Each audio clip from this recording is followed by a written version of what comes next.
Hello students, good afternoon. Students, आज हम discuss करेंगे question number 9 of dissolution of partnership form. बड़ा ही अच्छा क्वेश्चन है, आप चाहें तो इसको ट्रिपल स्टार मार्क कर सकते हैं क्योंकि इसमें WCR का पॉइंट है जो मैंने पिछले वीडियो में आपको कॉन्सेप्चुअली समझाया था। तो चलिए इस क्वेश्चन को पहले रीड कर लेते हैं, फिर इसको करेंगे वन बाय वन।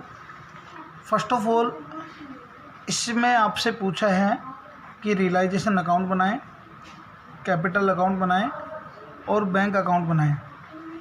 तो you know very well what is the format of realisation account.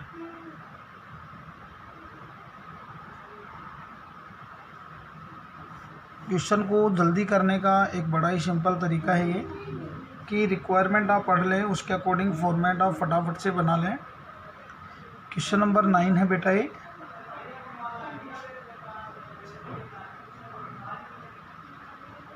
Particular amount,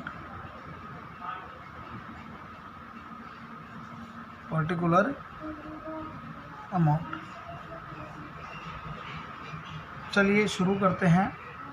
सबसे पहले रियलाइजेशन अकाउंट में उन असेट्स और लायबिलिटीज़ को ट्रांसफ़र कर दिया जाएगा जो पार्टनर से रिलेटेड नहीं है और जिनका सेपरेटली अकाउंट नहीं बनता है। तो यहाँ पे XYZ 3 पार्टनर हैं, तो इनसे रिलेटेड जो भी आइटम्स हैं वो रियलाइजेशन अकाउंट में ट्रांसफ़र नहीं होंगे। क्रेडिटर ट्रांसफ़र किया जाएगा, बिल्स पेबल ट्रांसफ़र किया जाएगा, जीज लोन ट्रांसफ़र किया जाएगा क्योंकि जी यहाँ पे पार्टनर नहीं है। Wife's loan, wife's a partner, so it will not be transferred in realization account. Okay. WCR को ट्रीटमेंट हम देखेंगे, स्पेशल ट्रीटमेंट, इसको थोड़ी देर के लिए छोड़ देते हैं। ये ट्रांसफ़र हो भी सकता है और नहीं भी हो सकता। अगर इन्फॉर्मेशन नहीं है तो ट्रांसफ़र नहीं होगा। इन्फॉर्मेशन है लेकिन liability is less than 2 WCR, तो लायबिलिटी इक्वल ट्रांसफ़र होगा, ट्रांसफ़र इक्वल टू लायबिलिटी। और इन्फॉर्मेशन है लेकिन लायबिलिटी मोर देन 2 WCR है, तो क्या करेंगे, WCR के इक्वल ट्रांसफ़र करेंगे। क्लियर। तो यहाँ पे WCR को छोड़ देते हैं, नीचे पता चल जाएगा capital will not be transfer in realization account. Okay. Bank account क्या ट्रांसफ़र किया जाएगा? नहीं किया जाएगा। Debtors, stock, furniture, land and building, ये सारे ट्रांसफ़र करेंगे। जेड की कैपिटल डेबिट बैलेंस है तो डेबिट साइड लिख देंगे और इसे भी ट्रांसफ़र नहीं करेंगे। सो स्टूडेंट्स, जितने भी आपको अमाउंट्स गिवन हैं उनको आप रियलाइजेशन अकाउंट में उनकी बुक वैल्यू पे ट्रांसफ़र कर दें। तो चलिए वन बाय वन ट्रांसफ़र कर लेते हैं। सबसे पहले मैं असेट्स को ट्रांसफ़र कर देता हूँ, साइड चेंज कर देता हूँ उनकी। तो ये राइट हैंड साइड है तो मैं लेफ्ट हैंड साइड ले आता हूँ इनको। टू डेटर्स में 48,000, स्टॉक आपका है 19,000, टू फर्नीचर आपका है 43,000। फिर आपको गिवन है to land and building,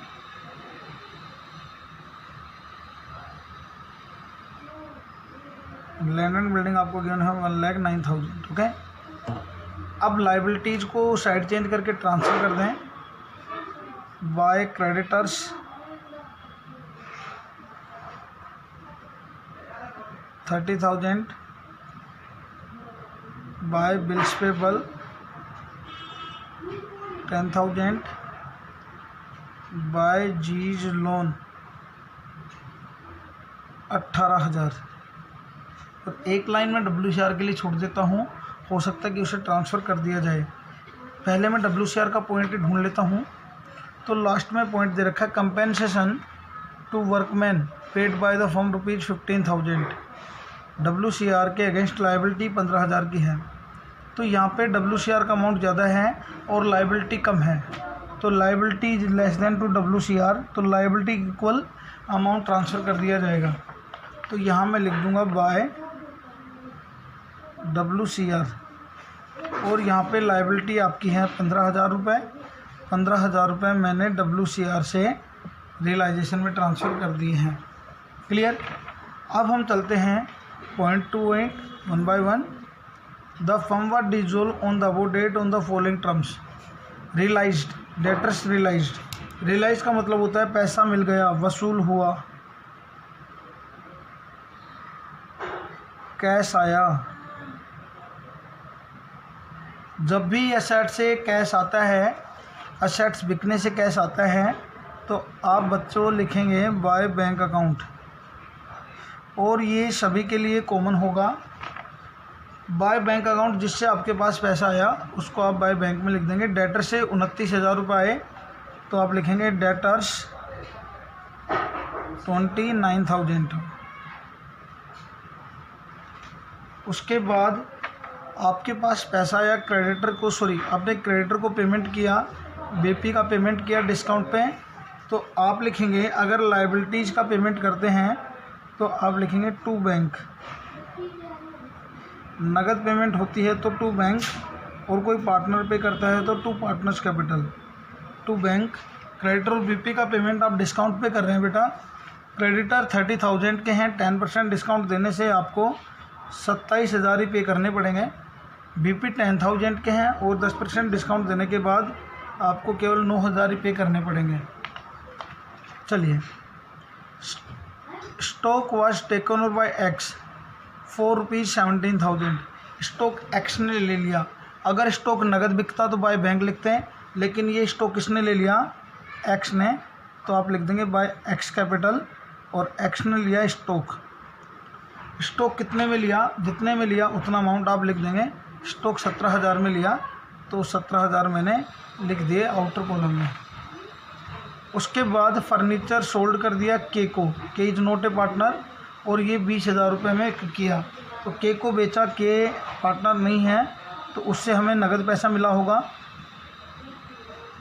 furniture बेचने से 20,000 रुपये आए, तो 20,000 रुपये आप फर्नीचर के सामने लिख दें। लैंड एंड बिल्डिंग सोल्ड की गई 2,98,000 रुपये की, तो लैंड एंड बिल्डिंग से आपके पास पैसा आया 2,98,000 रुपये। जी के लोन का पेमेंट किया चेक से सेम अमाउंट के लिए, तो जी का लोन 18,000 का था, तो जी के लोन की पेमेंट कर दें आप। जी के लोन की पेमेंट आप करेंगे इक्वल अमाउंट पे, तो टू बैंक लिख के 18,000 पे कर दें आप। WCR के अगेंस्ट लायबिलिटी 15,000 की थी, जिसकी पेमेंट कर दी गई फर्म के द्वारा, तो इस WCR की पेमेंट, WCR यानी ये लायबिलिटी थी और ये लायबिलिटी 15,000 की थी, तो 15,000 का आप पेमेंट कर दें कैश में। तो यहाँ पे आपका रियलाइजेशन अकाउंट ऑलमोस्ट कंप्लीट हो गया। केवल वो चीज़ें देख लें जो आपकी अनपेड रह गई हैं लायबिलिटीज़ में। तो क्रेडिटर्स की पेमेंट कर दी, बीपी की पेमेंट कर दी, जीज लोन की पेमेंट कर दी, और लायबिलिटी अगेंस्ट WCR की पेमेंट कर दी। तो बेटा ये क्वेश्चन लगभग पूरा हो गया है, केवल कैलकुलेशंस बाकी हैं इसकी। तो आप सबसे पहले टू बैंक का टोटल कर लीजिए। ये टोटल आ गया बेटा 69,000। इसी प्रकार आप बाय बैंक का टोटल कर लें, तो ये आ जाएगा बेटा 3,47,000। अब दोनों साइड का आप टोटल कर लें। पहले मैं क्रेडिट साइड का कर लेता हूँ। क्रेडिट साइड का टोटल आ रहा बेटा 4,37,000। अब आप डेबिट साइड का टोटल कर लें। डेबिट साइड का टोटल आया 2,88,000। टोटल आ रहा है 2,88,000। ये टोटल कम है इससे, तो मैं लिख दूंगा 4,37,000 दोनों साइड, और इधर जो गैप आएगा इन दोनों का वो आएगा realization profit to realization profit balancing figure से, और ये अमाउंट आएगा आपका 1,49,000। 4,37,000 में अगर 2,88,000 घटा दी जाए तो 1,49,000 आएगा, और ये 1,49,000 आप डिस्ट्रीब्यूट करेंगे X, Y और Z में उनके प्रॉफिट शेयरिंग रेशियो में। तो यहाँ पे क्वेश्चन में कहीं भी प्रॉफिट शेयरिंग रेशियो डिस्क्राइब नहीं किया गया था, बताया नहीं गया था। तो इसे आप इक्वल रेशियो में डिस्ट्रीब्यूट कर दें। तो 1,49,000 अगर इक्वल रेशियो में बांटा जाएगा तो ये हर पार्टनर के एक्स, वाई और जेड तीनों के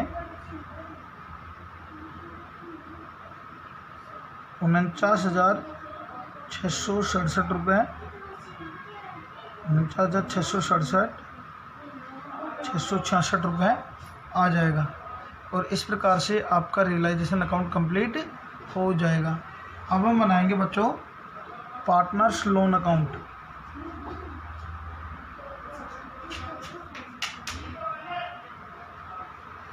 पार्टनर्स लोन अकाउंट में यहाँ पे पार्टनर लोन अकाउंट बनाएंगे और वाई का लोन पार्टनर लोन है तो वाइज लोन बना रहा हूँ मैं।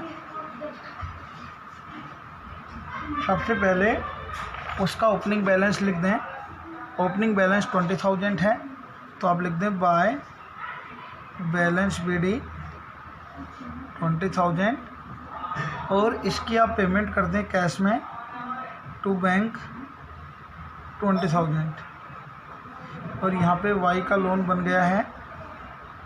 अब हम बनाएंगे पार्टनर्स कैपिटल अकाउंट।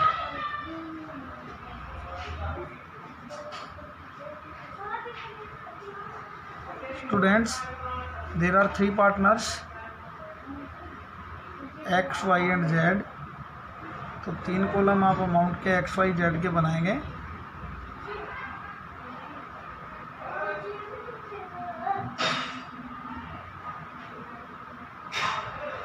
और सबसे पहले लिखेंगे by balance BD।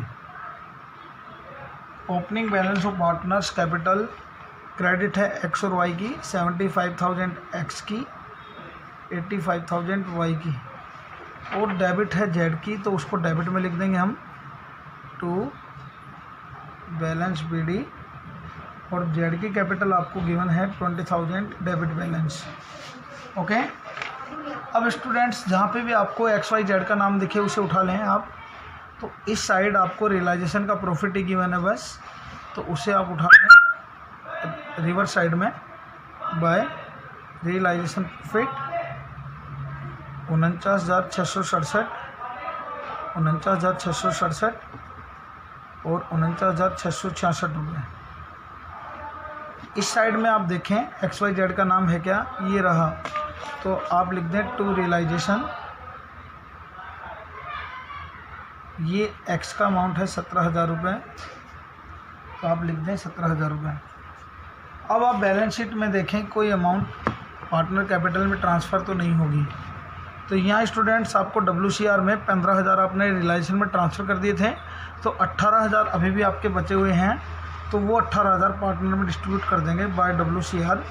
Equal amount 6,000 X के, 6,000 वाई के, 6,000 जेड के लिख दिए जाएंगे। अब आप टोटल कर दीजिए और जो भी डिफरेंस आए वो टू बैंक या बाय बैंक लिख दीजिए। तो यहाँ पे बच्चों एक्स का टोटल आएगा 1,30,667, वाई का टोटल आएगा 1,40,667 और जेड का टोटल आएगा 55,666। अब जो भी डिफरेंस आएगा वो टू बैंक लिख देंगे हम और ये आएगा बैलेंसिंग फिगर से। तो आप दोनों साइड का टोटल इक्वल लिख दें 130,667, 140,667, 55,666। तो डिफरेंस आ गया आपका एक्स का आ जाएगा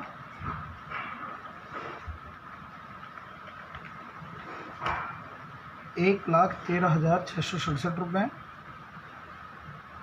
वाई का डिफरेंस आएगा 1,40,667 रुपये और जेड का डिफरेंस आएगा 35,666 रुपये। अब आप बनाएंगे बैंक अकाउंट। सबसे लास्ट अकाउंट जो बनता है वो आपका बैंक अकाउंट होता है। बड़ा ही इजी होता है ये, केवल लेजर अकाउंट देखते हुए पोस्टिंग करनी होती है।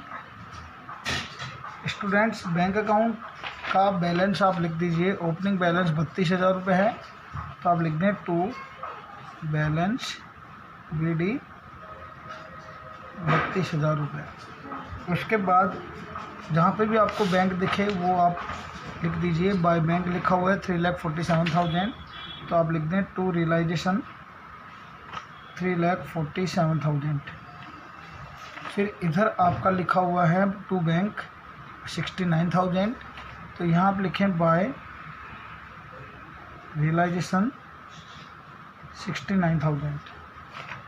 यहाँ पे लोन अकाउंट लिखा हुआ है टू बैंक, तो यहाँ लिख दें by loan, by wife's loan 20,000। फिर आपको गिवन है to bank X capital, Y capital, Z capital, तो आप लिख दें by X capital account, by wife's capital account और बाय जेड्स कैपिटल अकाउंट। और इनका इंडिविजुअल अमाउंट आप अलग अलग लिख दीजिए। 1,13,667 रुपये, 1,40,667 रुपये, 35,666 रुपये। टोटल कर दीजिए आप, तो टोटल आपका इक्वल आ जाएगा दोनों साइड का। इधर टोटल आ रहा है बेटा 3,79,000 और उधर भी 3,79,000 ही आपका आएगा। तो ये आपका क्वेश्चन था, क्वेश्चन नंबर 9। अब हम डिस्कस करेंगे क्वेश्चन नंबर 10 का ए पार्ट। अब हम डिस्कस करेंगे क्वेश्चन नंबर 10 का पार्ट ए। 10 में 2 क्वेश्चन है बेटा, और पार्ट ए मैं करवा रहा हूँ, पार्ट बी आप सोल्व करेंगे। तो चलिए शुरू करते हैं। प्रीतम एंड नरेश 2 पार्टनर हैं, एक प्रीतम है और एक नरेश है। Decided to dissolve their firm on September 30, 2018 when their balance sheet stood as follow. 30 सितंबर 2018 को अपना बिजनेस बंद कर रहे हैं वो लोग। उस दिन उनकी बैलेंस शीट इस प्रकार थी। आपसे पूछा क्या है वो आप देख लें। प्रीपेड जर्नल, बहुत ही इंपॉर्टेंट चीज़ आपने पूछ ली, लेकिन ये हम बनाएंगे लोन अकाउंट के रियलाइजेशन अकाउंट बनाने के बाद। Realisation account, capital account and bank account. First of all we have to draft the format of realisation account. तो बच्चों क्वेश्चन नंबर 10 का ए हम सोल्व कर रहे हैं, और ये मैं फॉर्मेट बना रहा हूँ रियलाइजेशन अकाउंट का।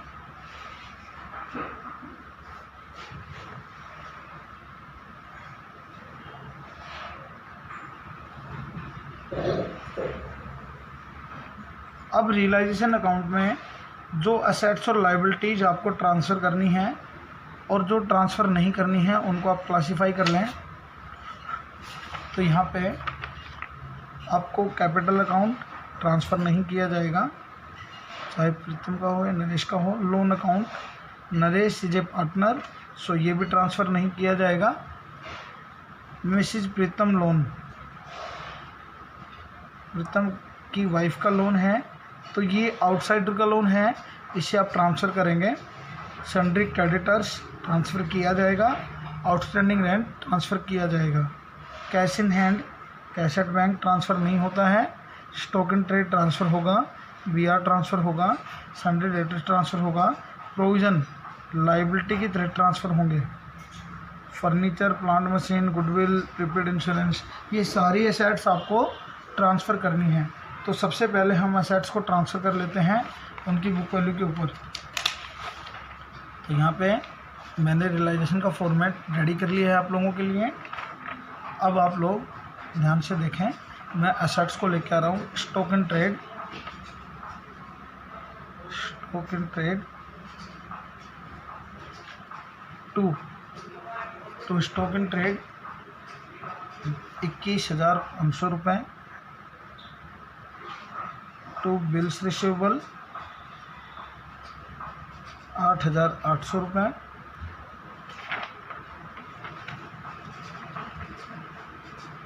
टू सन्ड्री डेटर्स 45,000 रुपये। आप अपनी बुक में देखें 45,000 इनर कॉलम की वैल्यू। इसके अगेंस्ट प्रोविज़न था by provision for doubtful debts या बेड डेट्स 1,500 रुपये लाइबिलिटी में ट्रांसफ़र कर दिए। टू फर्नीचर, ये आपको दिया हुआ है 3000 रुपये। To plant and machine 23,000। To goodwill 20,000। To prepaid insurance, to prepaid insurance, ये आपको दिया हुआ है 300 रुपीज़। अब आपको लाइबिलिटीज ट्रांसफ़र करनी है, तो लोन अकाउंट में केवल मिसेज प्रीतम लोन ट्रांसफ़र किया जाएगा। Mrs bye Mrs Pritam loan, प्रीतम की वाइफ का लोन था 10,000।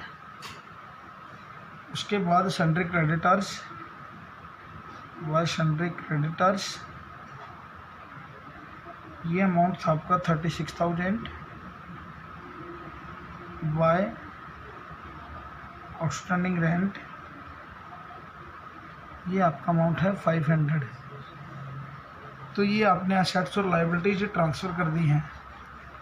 अब स्टूडेंट्स, इन असेट्स में से कोई भी असेट्स अगर नगद बिकती है तो आप उसके लिए बाय बैंक का इस्तेमाल करेंगे और उसकी डिस्क्रिप्शन नीचे लिख देंगे। अगर कोई पार्टनर उन असेट्स को लेता है तो बाय पार्टनर्स कैपिटल लिखेंगे, उस पार्टनर का नाम लिख देंगे। ऐसे ही अगर लायबिलिटी का पेमेंट नगद करते हैं आप लोग तो टू बैंक लिखेंगे, और कोई पार्टनर उस लायबिलिटी का पेमेंट करता है टू पार्टनर्स कैपिटल लिख देंगे।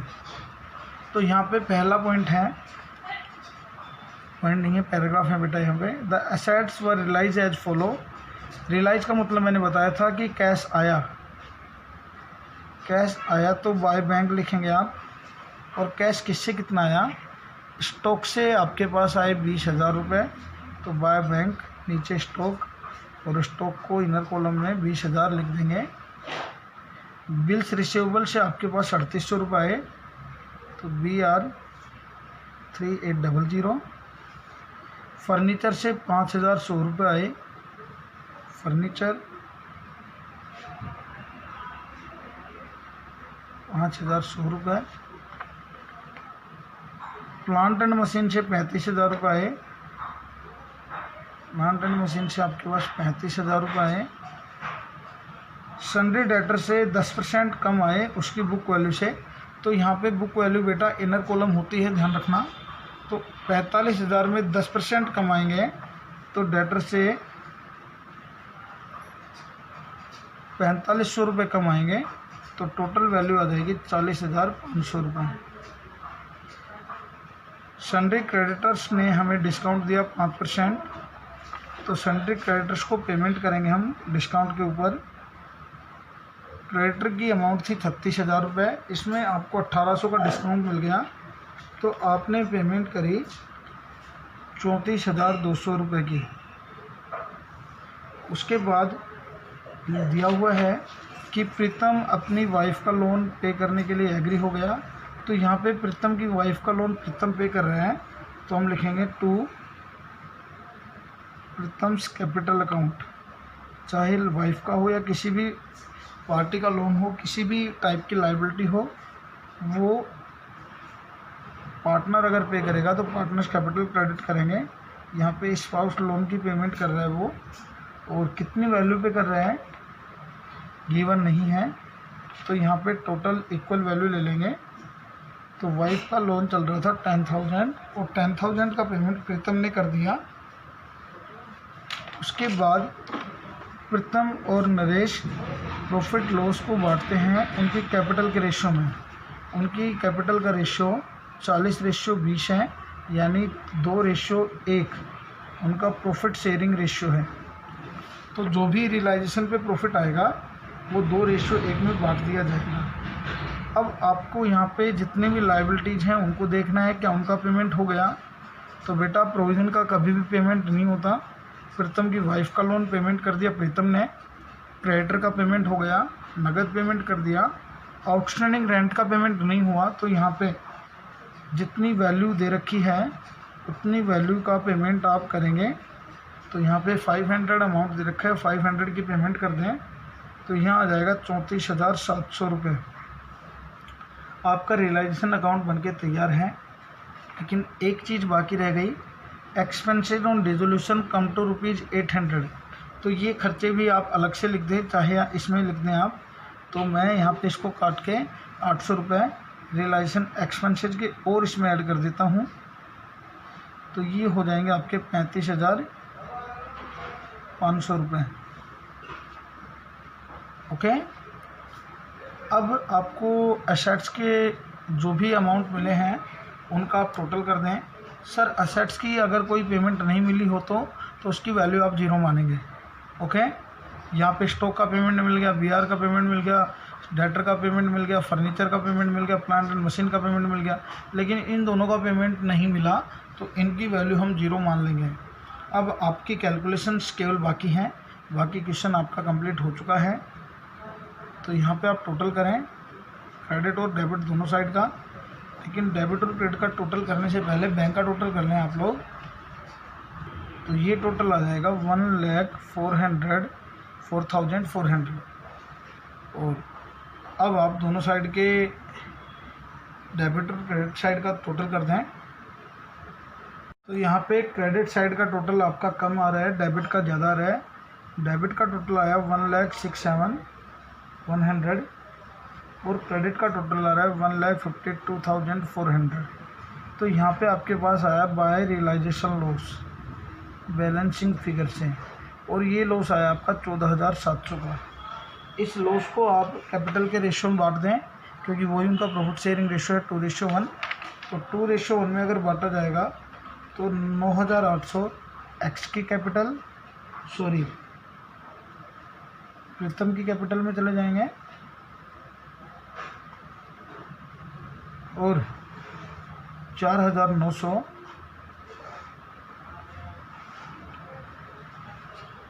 नरेश की कैपिटल में ट्रांसफ़र कर दिए जाएंगे। तो ये बन जाएगा आपका रियलाइजेशन अकाउंट। अब स्टूडेंट्स रियलाइजेशन अकाउंट बन गया। अब मैं आपको एंट्रीज बता देता हूँ। एंट्रीज बड़ी ही आसान है।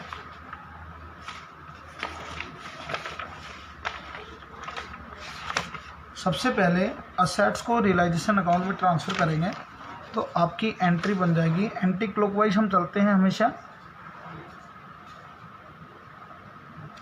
तो असेट्स को यहाँ तक आप ट्रांसफ़र कर दें तो आपकी एंट्री बन जाएगी realisation account debit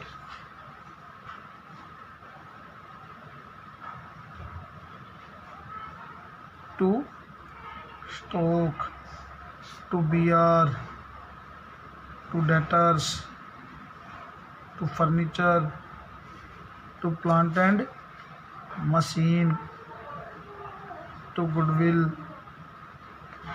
to prepaid insurance. तो सारी एसेट्स आप रियलाइजेशन में ट्रांसफ़र कर दें। 21,500, 8,800, 45,000, 3,000, 23,000, ओके, और 20,000 और 300। और इसका टोटल आपका जो भी आएगा वो आप लिख दें।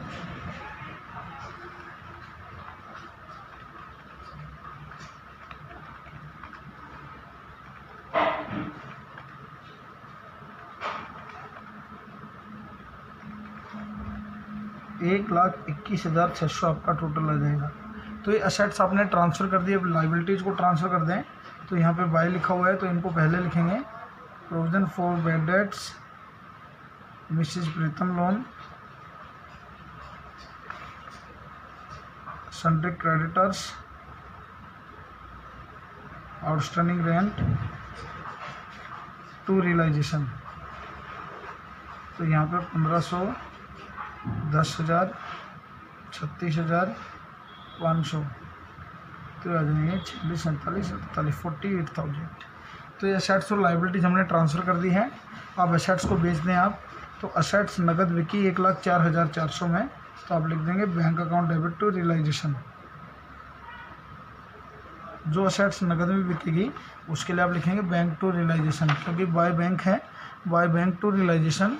तो ये 1,04,400 में आपके असेट्स बिक गई हैं। अब लाइबिलिटीज़ का पेमेंट कर दिया 35,500 रुपये। तो पेमेंट की एंट्री हो जाएगी रियलाइजेशन टू बैंक।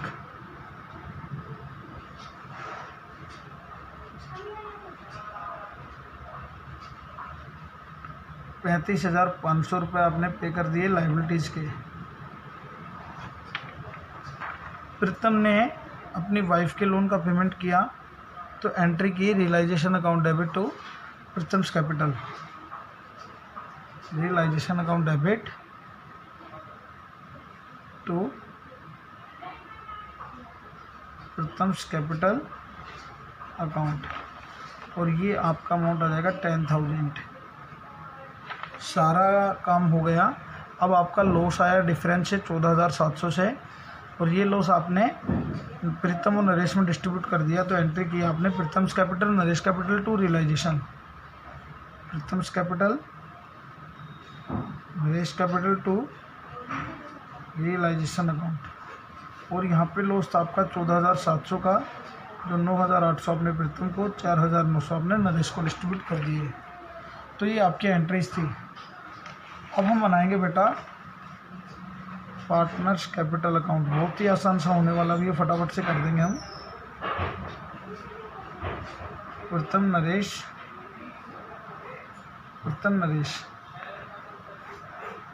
सबसे पहले ओपनिंग बैलेंस लिख दें आप। प्रीतम और नरेश का 40-20 है, बाय बैलेंस पीडी 40,000 और 20,000। उससे पहले आपको लोन भी दिया हुआ था नरेश का, तो लोन अकाउंट भी आप बना सकते हैं चाहें तो। पहले मैं यहाँ पे फॉर्मेट बना देता हूँ। पहले लोन ही बनेगा अकॉर्डिंग टू ऑर्डर। नरेश का लोन बाय बैलेंस, नरेश के लोन का बैलेंस गिवन है आपको 14,000 रुपये। तो 14,000 रुपये आप लें बैलेंस के, और 14,000 की आप कर दें पेमेंट। तो नरेश के लोन की पेमेंट हो गई। अब आप कैपिटल को कंटिन्यू करें। बाय बैलेंस आपने 40-20 लिख दिया। अगर कोई रिजर्व है तो आप ट्रांसफ़र कर दें। कोई रिजर्व नहीं है, ना ही कोई लॉस है। तो जो भी अमाउंट आपको रियलाइजेशन में दिखे प्रीतम और नरेश के नाम से, उसे आप यहाँ पे ले आएँ। तो आपको दिख रहा है प्रीतम्स कैपिटल, तो आ जाएगा बाय रियलाइजेशन 10,000 रुपये। और यहाँ लिखा हुआ है बाय रियलाइजेशन लॉस प्रीतम नरेश, तो यहाँ आ जाएगा टू रियलाइजेशन लॉस 9,800 और 4,900।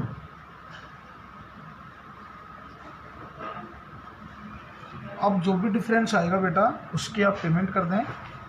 तो यहाँ पे 50,000 आपके क्रेडिट के टोटल में आ रहे हैं, और 20,000 नरेश के आ रहे हैं। दोनों को हम लिख देंगे 50,000 और 20,000, और जो भी डिफरेंस आएगा वो टू बैंक चला जाएगा बैलेंसिंग फिगर से। तो यहाँ पे आपने पेमेंट करनी 40,200 की, और यहाँ पे आपको पेमेंट करनी 15,100 रुपये की। अब हम बनाएंगे बेटा बैंक अकाउंट। सबसे पहले लिखेंगे टू बैलेंस पीडी। बैंक का जो भी बैलेंस आपको गिवन है वो लिख दें आप। तो बैंक का बैलेंस आपको गिवन है 400 रुपये। यहाँ पे दे रखा है आपको 400 रुपये। जिससे भी आपके पास पैसा आया वो आप टू साइड लिख दें। यहाँ पे आपको असेट्स बेचने से 1,04,400 मिले, तो टू रियलाइजेशन 1,04,400। यहाँ पे आपने 35,500 की पेमेंट करी बाय रियलाइजेशन 35,500 रुपये। आपने लोन की पेमेंट करी, तो लोन में आप लिख दें बाय एंड्स लोन। नरेश के लोन की पेमेंट करी आपने 20,000 रुपये की। फिर आपने 14,000 की कैपिटल की पेमेंट की by P's capital, Pritam's capital by Naresh capital. 40,200 आपने पी के, और 15,100 आपने एन के पे किए। और इस प्रकार आपके बैंक का टोटल आ जाएगा 1,04,800, 1,04,800। और ये आपका करेक्ट आंसर है। तो इस प्रकार से आपका बैंक अकाउंट बन गया। और यहाँ पे हमारा क्वेश्चन नंबर 10A कंप्लीट होता है। Thank you so much. Hello students,